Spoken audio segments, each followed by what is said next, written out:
Mesdames, Messieurs, bonsoir à toutes et à tous et bienvenue à ce café.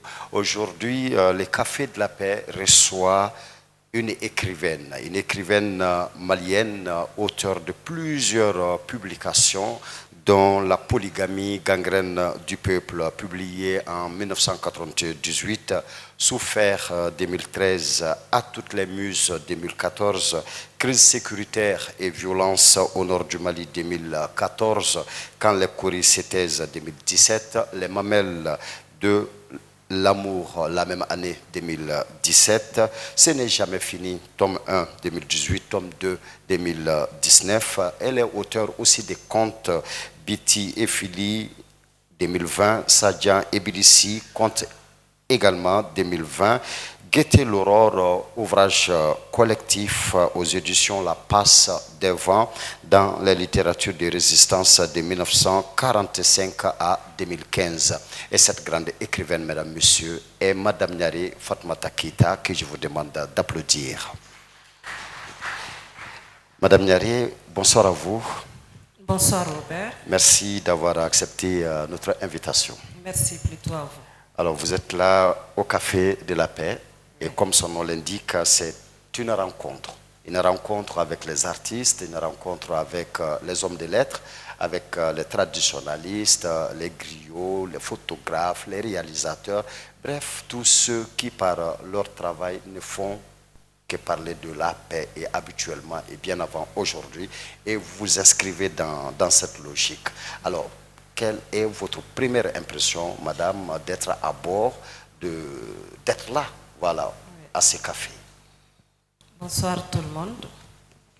Et Robert, bonsoir à toi. Bonsoir. Permettez-moi de commencer par des remerciements pour m'avoir choisi comme invité du Café de la Paix.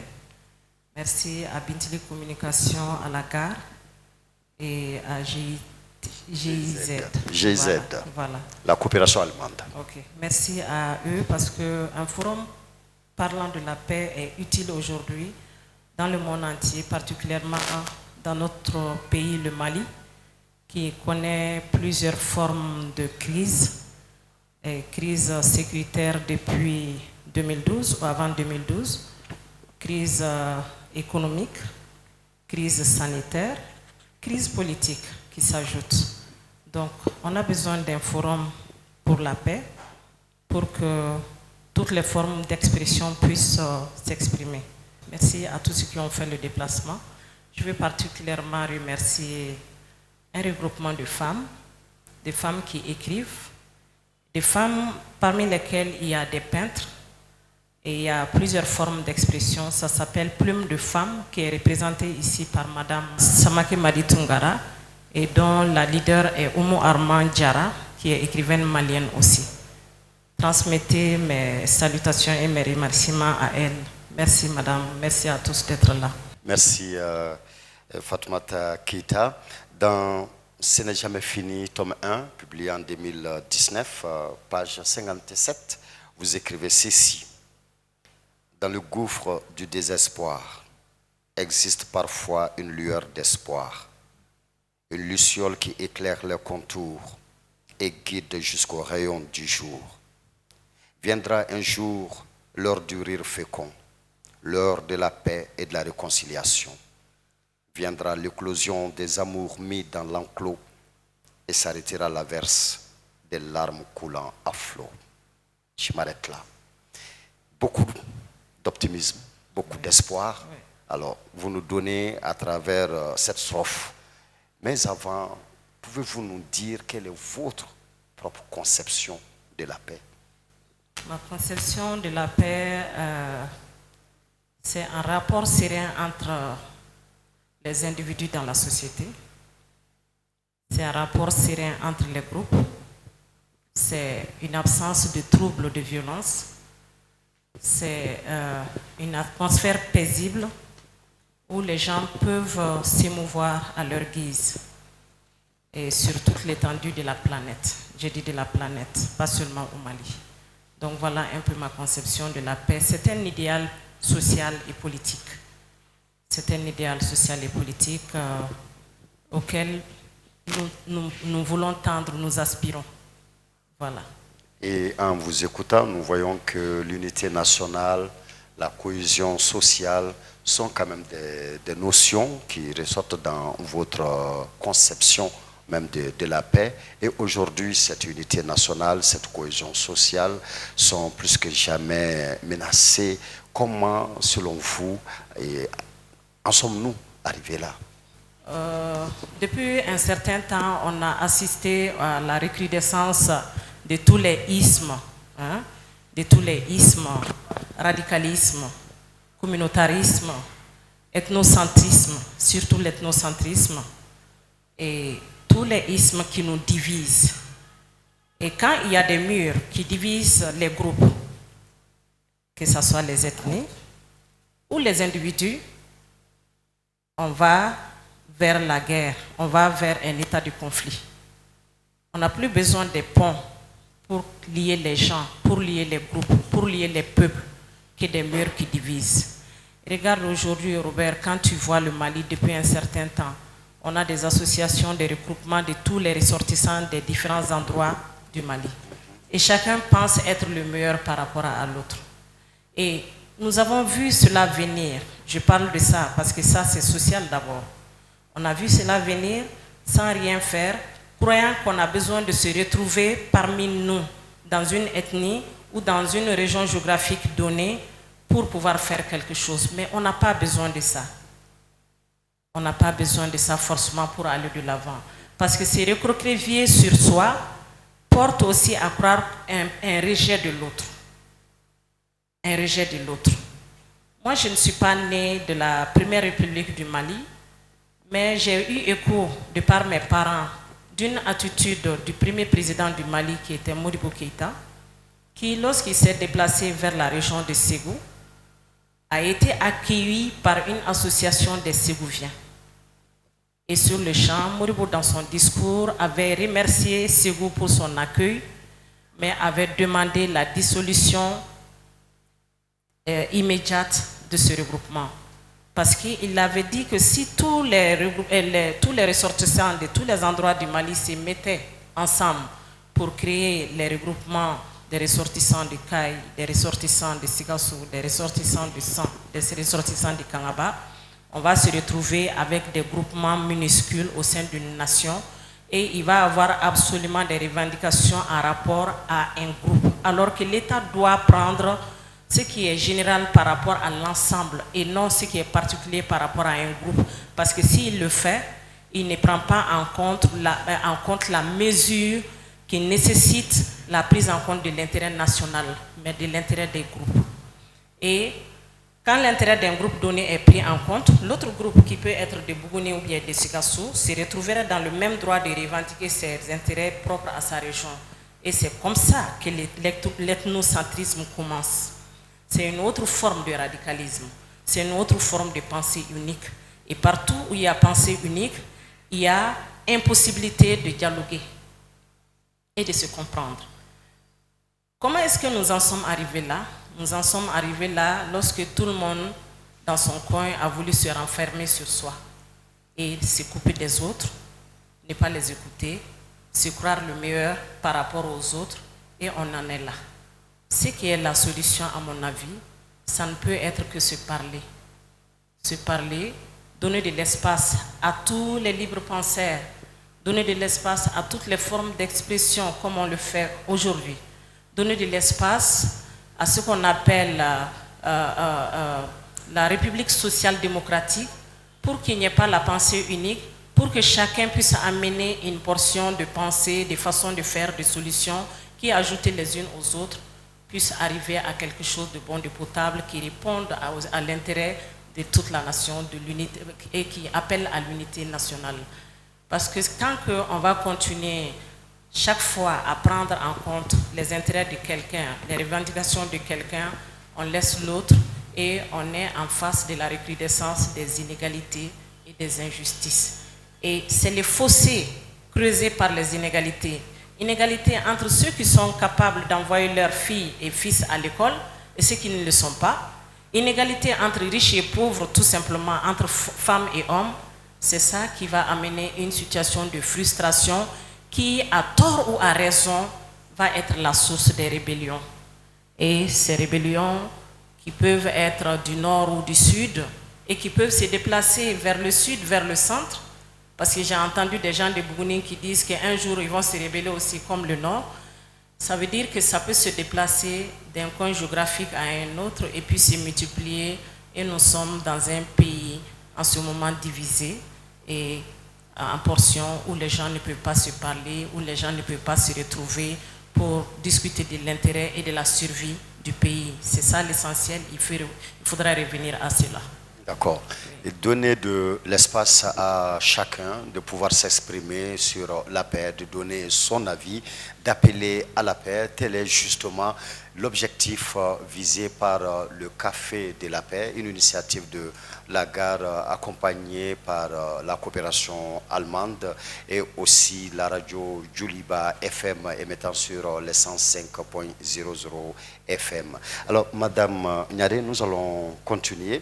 Alors, vous êtes aussi co-auteur d'un ouvrage que je n'ai pas cité. J'aimais cet homme qui chantait le fleuve, un ouvrage coécrit avec Michel Calzat, un photographe français, un ouvrage publié en 2016.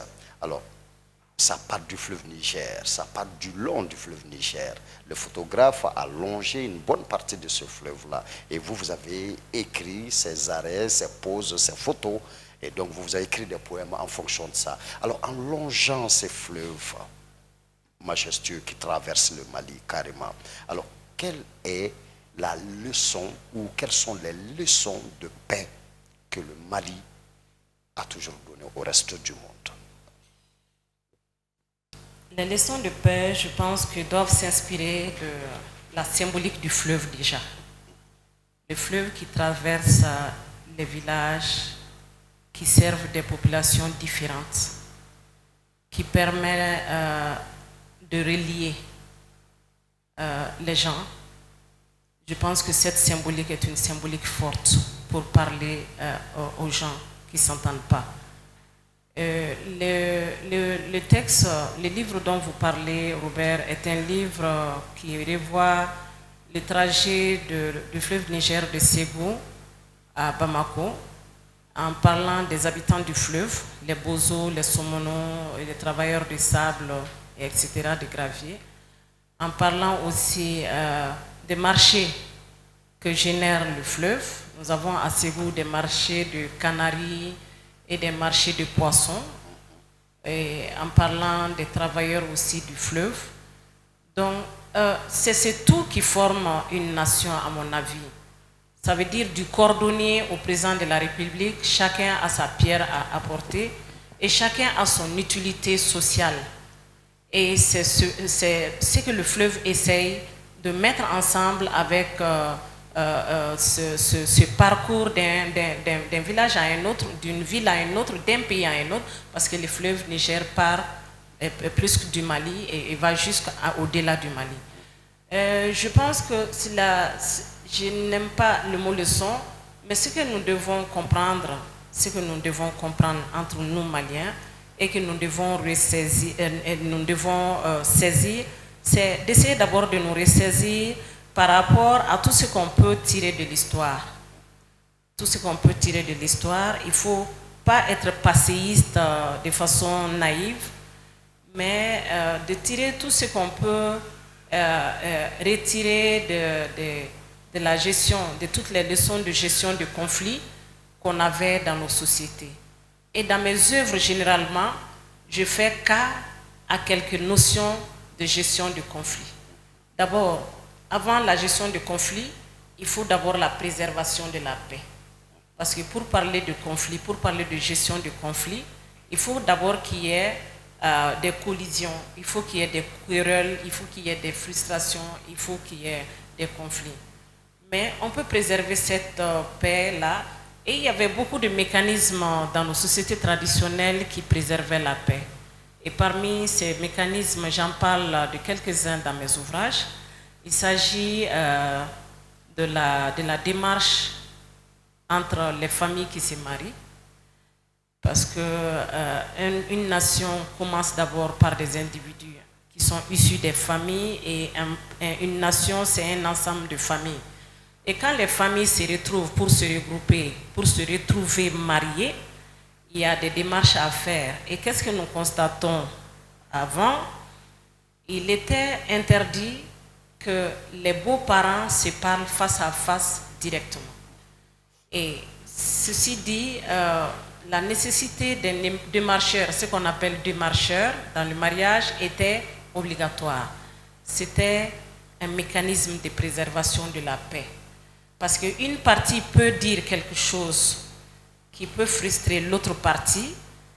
Le démarcheur, en tant que d'abord tampon, qui préserve la paix, va faire tout pour ne pas rapporter ce qui a été dit, mais reformuler la chose d'une manière accessible qui ne frustrera pas la sensibilité de l'autre. Ça, c'est une préservation de paix, mécanisme de préservation de la paix. Nous avons toujours ces mécanismes dans notre société, Robert, mais au-delà du mariage, on trouve souvent ces mécanismes brisés où le beau-père peut se donner la liberté souvent d'aller directement vers son beau-fils pour aller parler.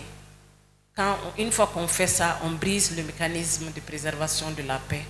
Parce que les familles étant différentes, l'éducation étant différente d'une famille à une autre, la conception culturelle étant différente d'une famille à une autre, l'autre peut se trouver frustré par un mot ou par un geste ou par un acte que tu as fait de façon inexpresse, mais qui peut quand même le frustrer et qui peut être de nature à mettre dos le couple, les éléments du couple. Et entre autres, j'ai cet élément de mécanisme de la paix dans mes œuvres.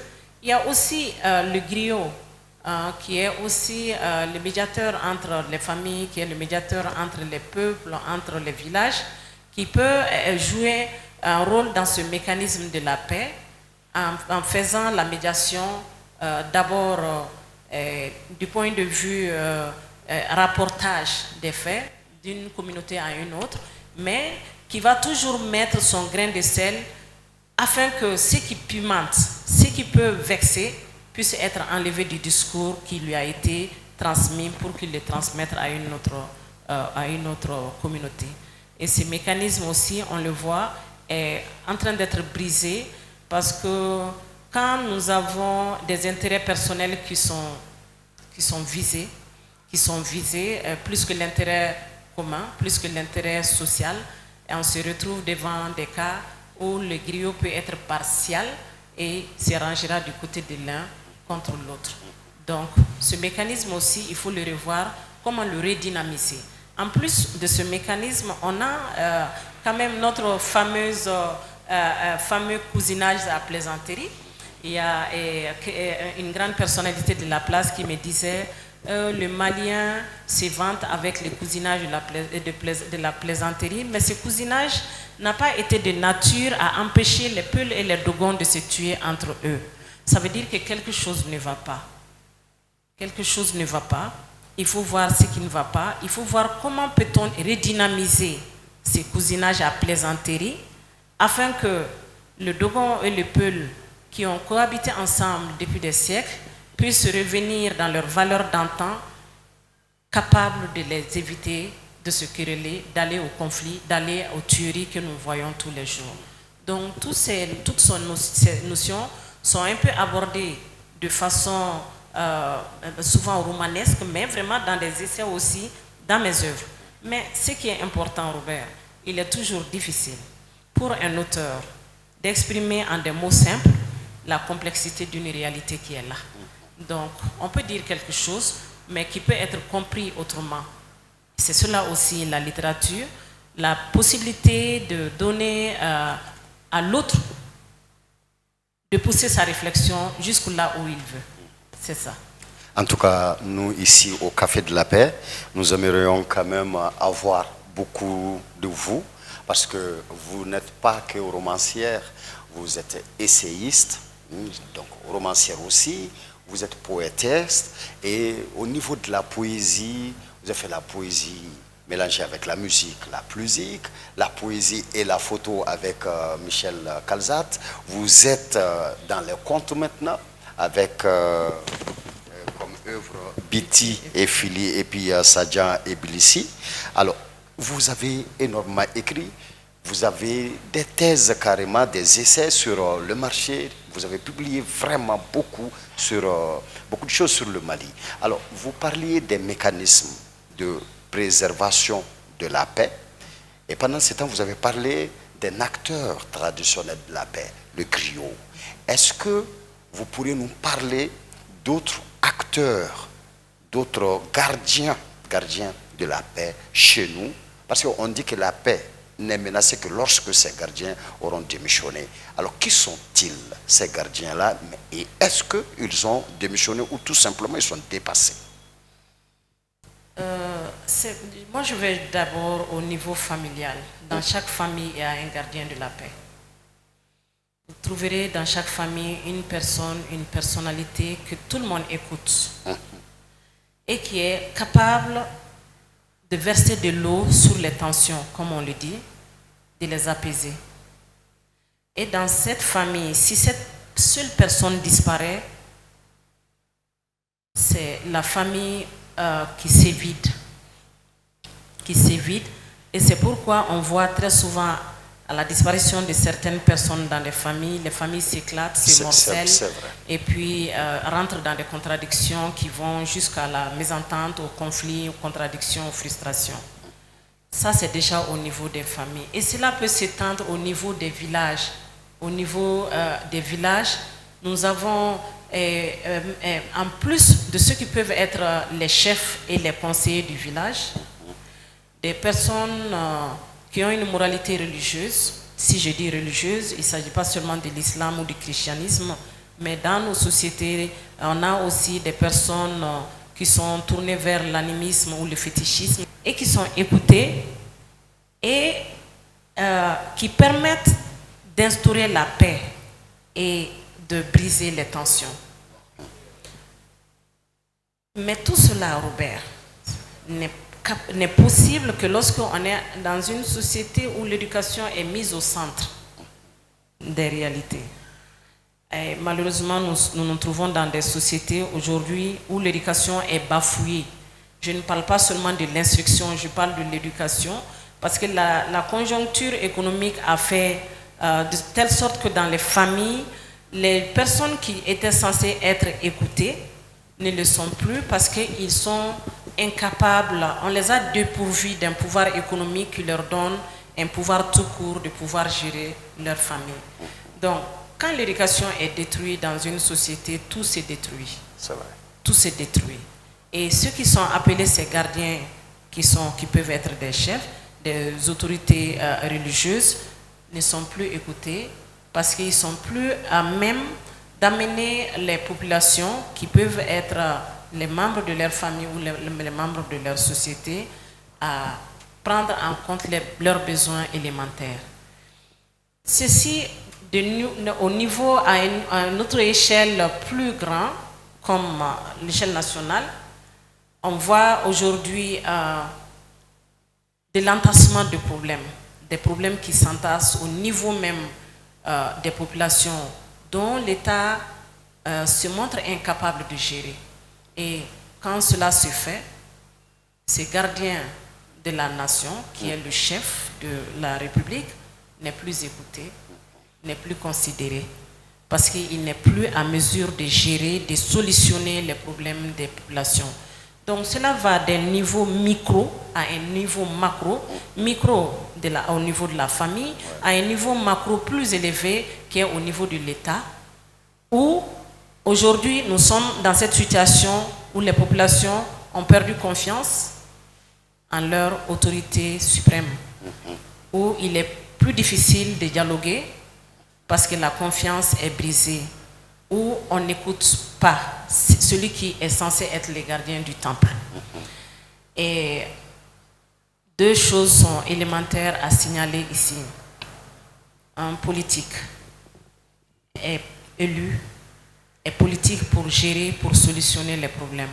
Et il est c'est à tort qu'il pense qu'il seul il peut le faire.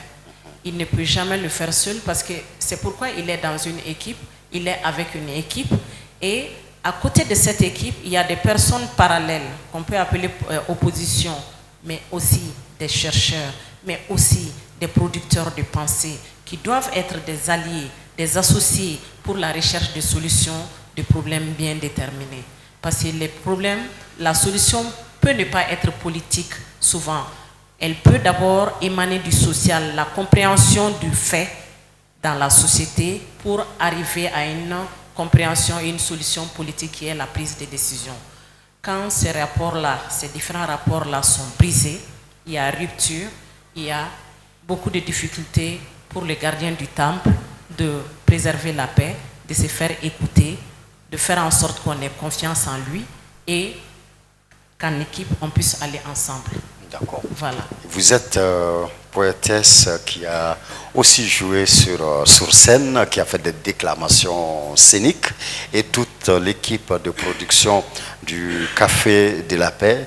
Alors, vous avez demandé de nous amener un texte aujourd'hui et à déclamer pour le bonheur de ceux qui nous suivent. Madame Yari. Ça s'intitule La Belle.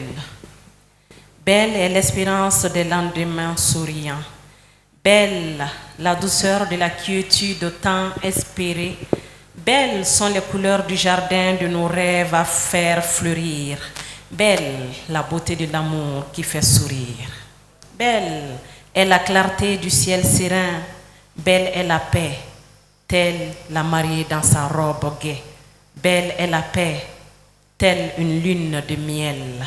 Belle est la paix, tel le ciel calme et bleuté qui apaise. Belle est la paix quand elle est vraiment réelle. Voilà pourquoi je l'appelle depuis que je sais que la guerre avec son épée immole les amours. De toute mon âme, je l'appelle depuis que je sais que la guerre assassine nos espoirs de bonheur. De toute ma voix, je l'appelle. Depuis que j'ai vu la guerre enterrer sans cesse nos rêves et nos espoirs, de toutes mes forces, je l'appelle. Depuis que je sais que la guerre, avec sa fureur, consume nos terres et sème dans le cœur désolation et misère.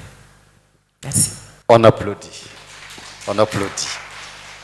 Belle est la beauté de l'amour qui fait sourire.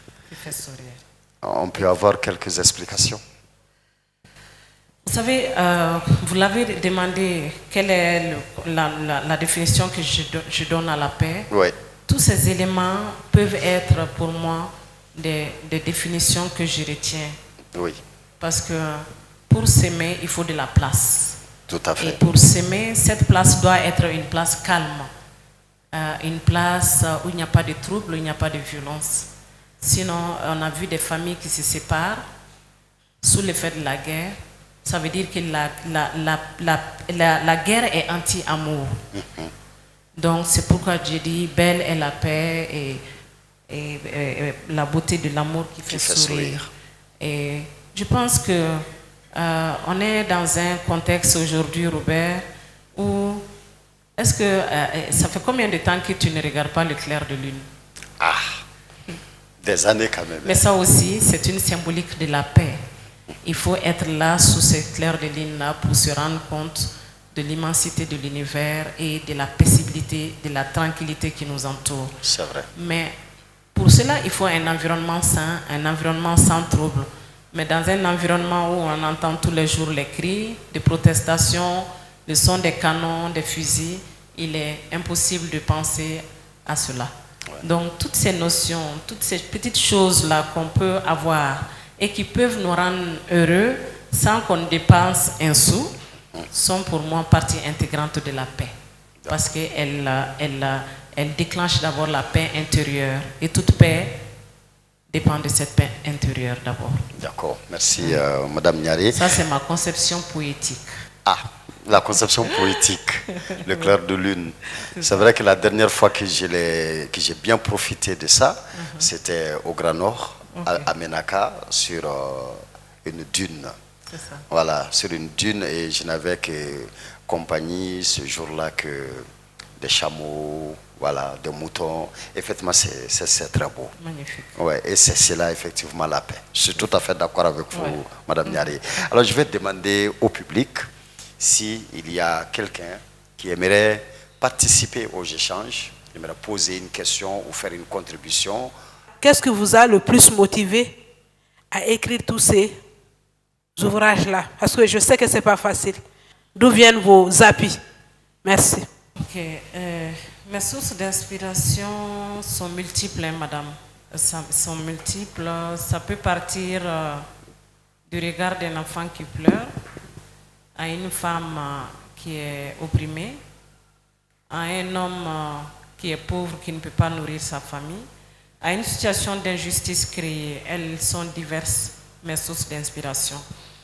Quand il s'agit de la poésie, elle est automatique. Ça veut dire, quand je suis face à quelque chose qui me touche personnellement, je peux ne pas avoir un cahier à côté, mais je suis capable de prendre un carton ou bien, je ne sais pas, une cartouche vide de cigarettes et je me mets à écrire. Mais ça peut être plus profond que ça quand il s'agit des essais. Par exemple, pendant l'occupation du nord du Mali en 2012, j'ai été amenée à faire une enquête sur les types de violences perpétrées au nord du Mali. Qu'est-ce qui a amené ça? Qu'est-ce qui m'a amené à être inspirée? Parce qu'en ce moment, sur l'ORTM, on ne nous montrait pas les vraies images. Ça veut dire on nous montrait une face cachée de ce qui s'est passé. Et un jour, sur une antenne française, j'ai vu qu'on frappait une femme et un homme. On les frappait. Et on m'a dit que ça se passait chez moi, au Mali. Et j'ai eu écho qu'effectivement cela se passe et que nos journalistes sont souvent empêchés d'aller filmer, de rentrer. C'est pourquoi ils ne nous amenaient pas des vraies images.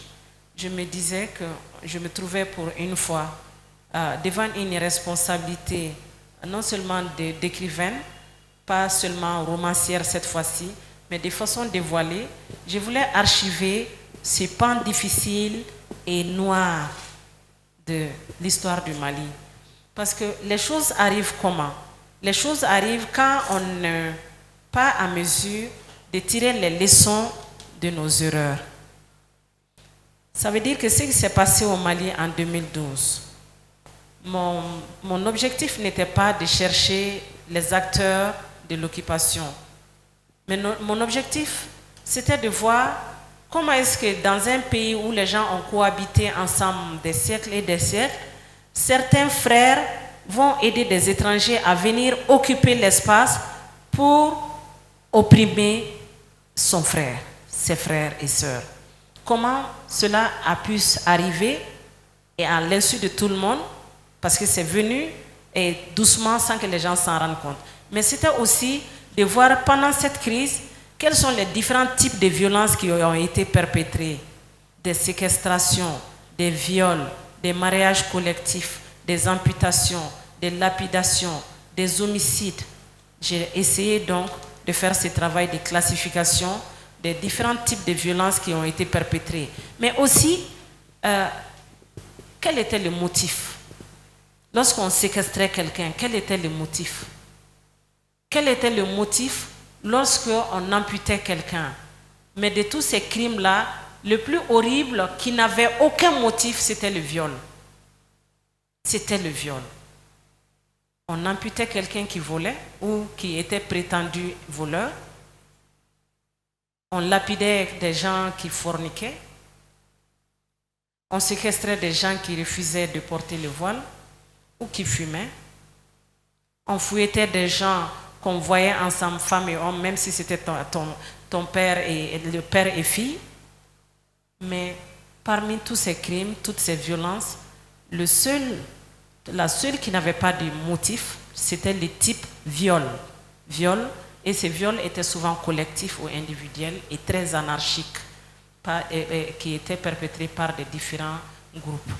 J'ai eu envie de faire cela et ça c'était une inspiration très violente et elle était violente. Ce livre a été écrit dans la douleur, dans les larmes, parce que quand j'écoutais mes victimes qui se déplaçaient du nord vers ici, et quand j'allais vers eux, et qu'elles me disaient ou qu'ils me disaient comment ils ont quitté leur maison, comment leur maison a été saccagée par celui qui était son voisin hier, je me retrouvais pour une fois impuissante devant cette personne-là pour qui je ne pouvais rien qu'écouter et transcrire ce qu'il me disait et le mettre dans les archives de l'histoire.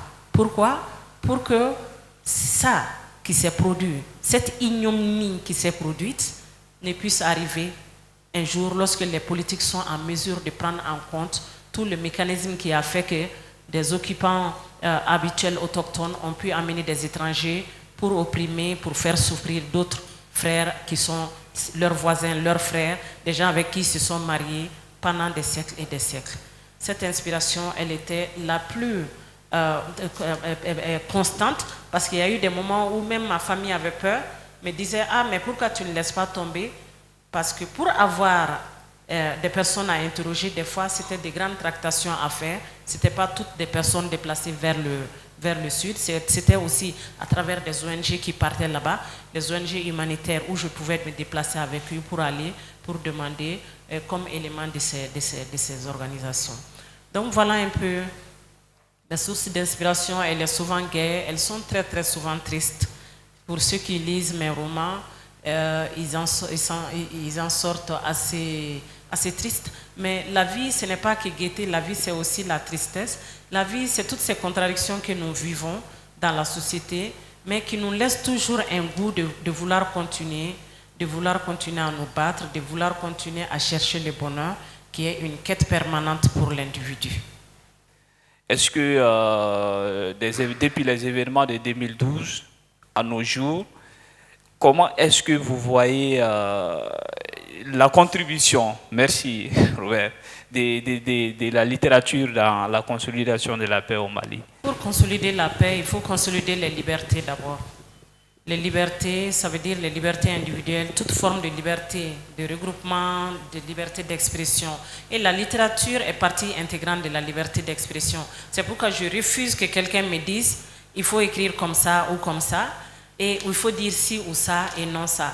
Parce que c'est ma seule plage de liberté. C'est là où je peux me permettre de faire ce que je veux sans que quelqu'un ne puisse pas se donner le droit de venir me dire tu ne feras pas ça. Donc, en tant que forme d'expression d'abord, la littérature consolide la notion de liberté et donc la notion de paix. Nous voyons aujourd'hui, depuis un certain temps, les 20 dernières années, que les Maliens sont prolifiques en ces derniers temps. Les Maliens sont très prolifiques. Les Maliens écrivent de plus en plus. Les Maliens sont publiés de plus en plus.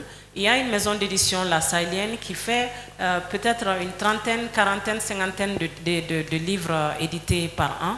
Et cette même édition, qui est mon éditeur, avait initié une série sur la crise. Cette série sur la crise est une série qui a essentiellement contribué à aborder toutes les notions par rapport à la paix, par rapport à la justice transitionnelle, les types de violences et dont je parlais tout de suite a été publié dans cette série. Donc la Sahélienne a beaucoup participé, a contribué pour l'archivage de la crise sécuritaire au nord du Mali de 2012 jusqu'en 2020. Et cette série Regard sur la crise, ça s'appelle comme ça, Regard sur la crise, elle est la première au Mali à ma connaissance qui a amené différents auteurs à se prononcer sur des aspects de paix. Par exemple, quand nous parlons de violence, on s'attend à une justice après, et cette justice, elle peut être conventionnelle, elle peut être transitionnelle.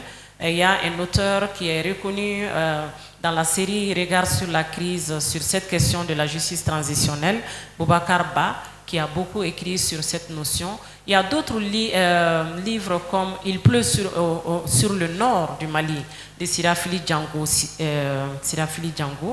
qui est c'est du théâtre, je pense, qui a été monté sur scène, mais qui a été publié par la Sahélienne, qui contribue toutes ces œuvres-là contribuent à la consolidation de la paix au Mali. Donc c'est l'apport de la littérature pour cette consolidation de la paix au Mali, à mon avis. Il y a un internaute qui demande, en tant qu'écrivaine, qu'est-ce que vous faites pour amener les jeunes Maliens à lire? Parce que, comme quelqu'un l'a dit, quand on veut cacher quelque chose à un noir, on le met dans un livre. On nous confie beaucoup de choses qui ne sont pas de notre responsabilité, mais nous avons commencé ce travail-là depuis longtemps, parce que notre responsabilité, c'est d'écrire. Mais il doit y avoir quand même des organes qui aident à lire ou à faire lire ce qui est produit. C'est comme l'autre jour, quelqu'un qui m'appelait, Mata, j'ai besoin de 2 de tes livres, Souffert et Quand les courriers se taisent. Je lui dis, allez-y au musée ou bien à la librairie bas. Il me dit, non, moi, je n'ai pas envie de l'acheter, je veux que vous me l'offriez. J'ai dit, je ne peux pas écrire les livres et l'acheter et l'offrir. Je ne peux pas aussi écrire les livres et faire des actions pour amener les gens à le lire. On écrit parce qu'on sait que ça a une utilité pédagogique, ça a une utilité sociale, ça a une utilité éducative. C'est pourquoi on écrit. Si nous sommes dans une nation qui est consciente de ces différentes utilités, c'est à cette nation de s'organiser pour pouvoir amener les gens à lire. Mais de notre côté, c'est-à-dire du côté des écrivains, moi particulièrement, nous initions quand même des actions qui sont de nature à amener les jeunes à lire. C'est pourquoi je dis à chaque fois quand on dit que les Maliens ne lisent pas, il y a une catégorie de Maliens qui ne lisent pas. Quand on dit que les étudiants ne lisent pas, les élèves ne lisent pas, je dis certainement parce qu'ils n'ont pas été proches du livre. Mais à chaque fois, à mon avis, quand les élèves et les étudiants ont été proches du livre, quand le livre a été au centre de leur vie, ils ont lu.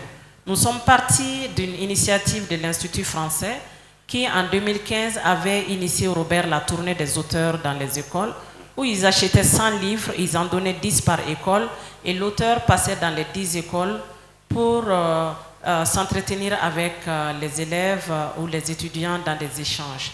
Et à chaque fois, nous avons constaté que les élèves ont lu nos livres, ils ont eu des intérêts manifestes par rapport aux thématiques que nous avons abordées dans nos ouvrages. Et nous sommes partis de cette même initiative. J'ai créé ce qu'on appelle Figra Édition, une nouvelle maison édition, la toute jeune du Mali. Et on a essayé de faire le même processus des auteurs vers les écoles. Si les gens ne viennent pas vers nous, les lecteurs ne viennent pas vers nous, on a dit il faut aller vers eux avec les livres. On va dans les écoles, on dépose 20 exemplaires ou 30 exemplaires du livre. On dit aux promoteurs de charger un professeur de français à faire véhiculer le message selon lequel le livre est là, et il a un prix étudiant généralement ou un prix élève qui est fixé. Et quand l'école achète plus de 10 exemplaires, l'auteur se déplace pour venir s'entretenir avec ceux qui ont acheté le livre et qui ont lu le livre.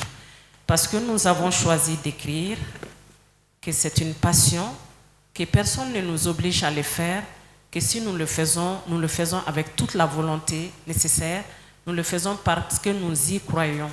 Nous sommes dans ce marasme aujourd'hui au Mali parce que les gens se sont laissés accaparer par leur quotidien, ils ne lisent pas, ils n'ont pas la capacité de faire pousser leur imaginaire pour trouver des solutions.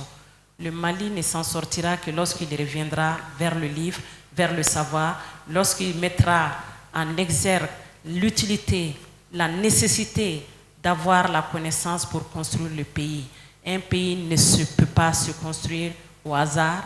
Les dernières politiques que nous avons connues au Mali, je le dis sans peur, ont fait de l'ascension sociale quelque chose qui s'obtient au hasard.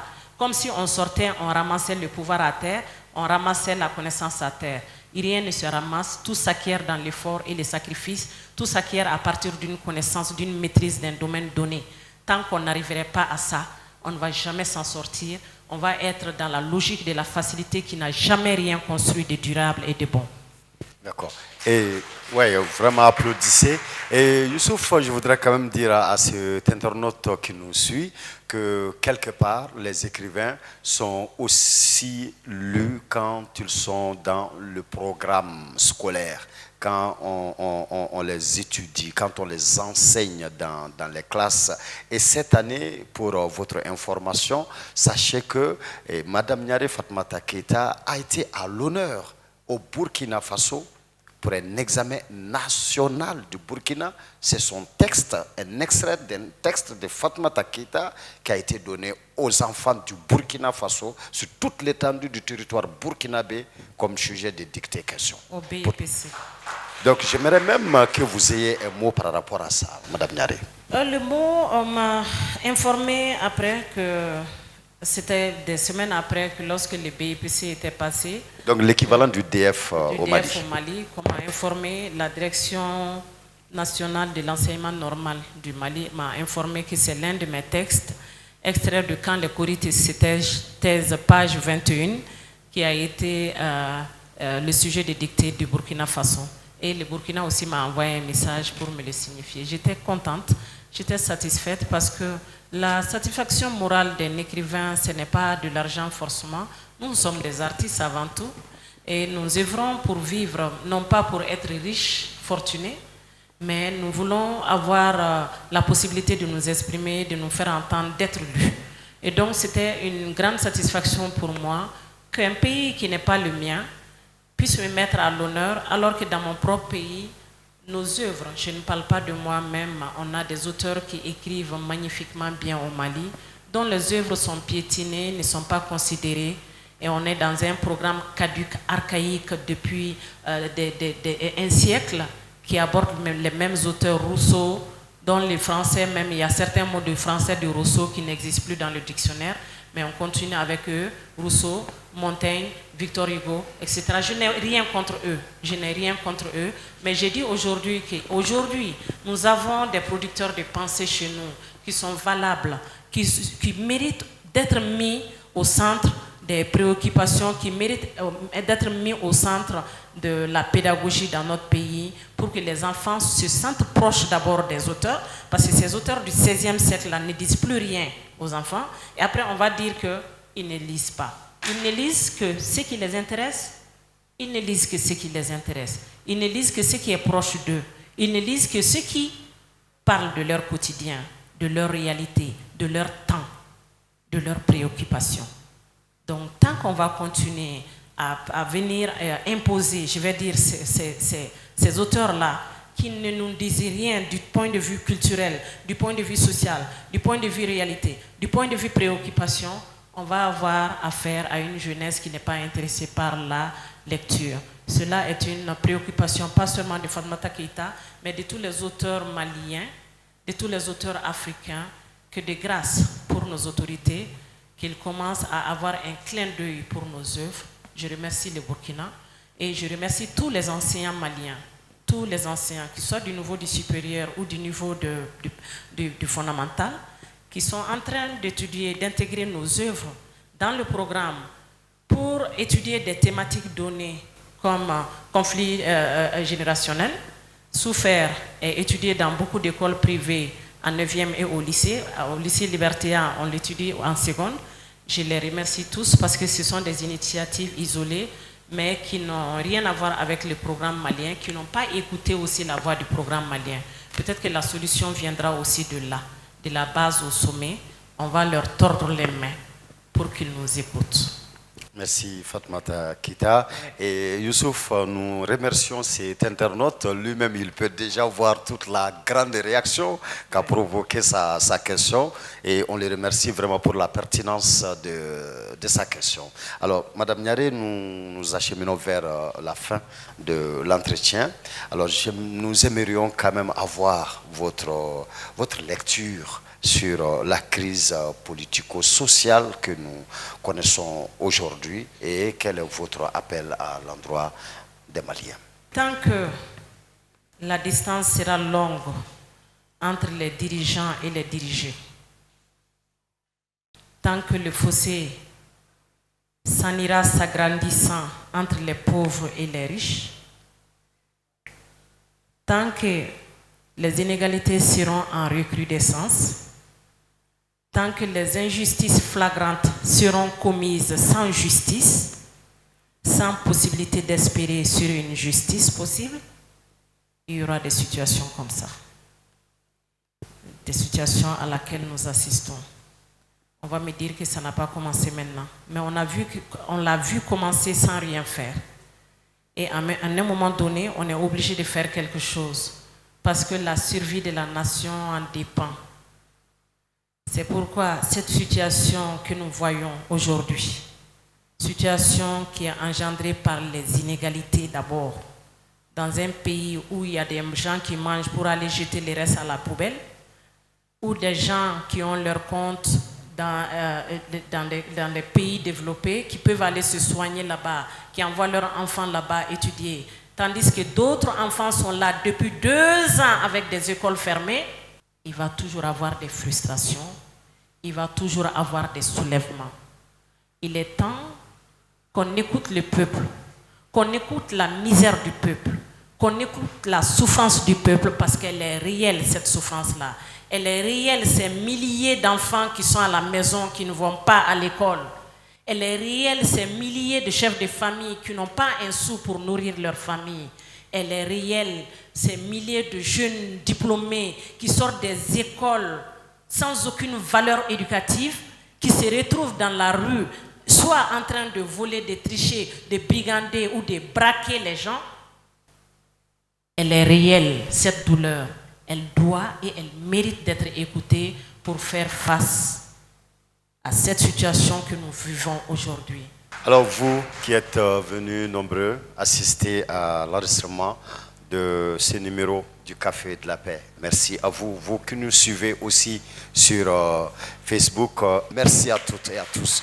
Au revoir.